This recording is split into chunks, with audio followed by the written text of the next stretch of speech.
So I think there have always been predictions that in times of distress that we were going to see more mergers.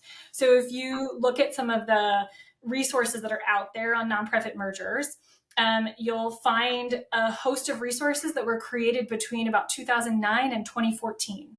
What was going on in 2008? All this effort to kind of figure, okay, well, we're going to have a financial crisis, therefore a bunch of nonprofits are going to consolidate. Same thing at the beginning of the pandemic. They said, sure, there are organizations who are getting some PPP money right now, but there's also organizations like arts organizations and theaters who are really, really struggling and are going to have to shut down.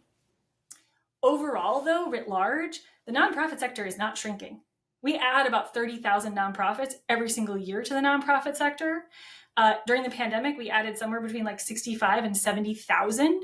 So just as many as there are nonprofits that are closing their doors right now and having conversations about closing their doors through merger, through asset transfer, through kind of dramatic and unfortunate circumstances in some cases, there are just as many people who are like, I have a great idea, I'm going to start a nonprofit. And so we have this growth in our sector that's been going on for the last 100 years, and we don't have resources that are keeping pace with that.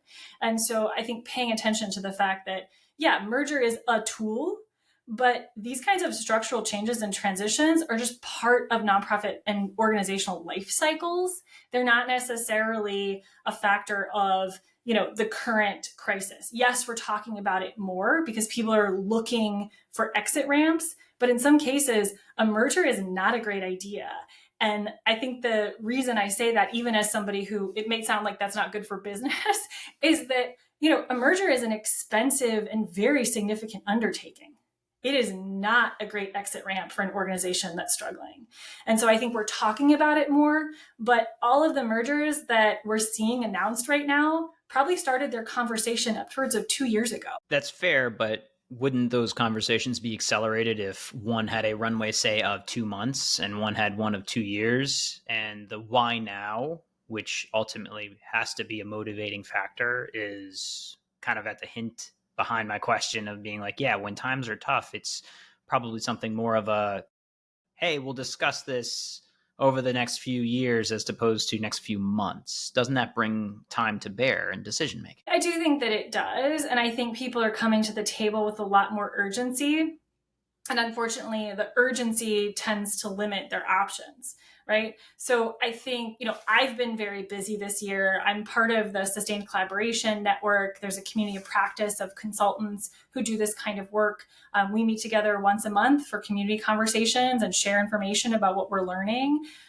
There's a growing funding community that's interested in supporting this kind of collaboration, including merger, but also including shared services, which is very popular. I see organizations going back into fiscal sponsorship, for example, right? Things like that. And so there is a growing community of people who are doing this kind of work. We've all been very busy this year, there's no doubt. But even organizations that contacted me, say in February or March of this year, they're not done yet. They haven't announced, right? It takes a really long time to get through a transaction like this. And so if you have a 90-day runway, merger is probably not a good solution for you. Mm-hmm.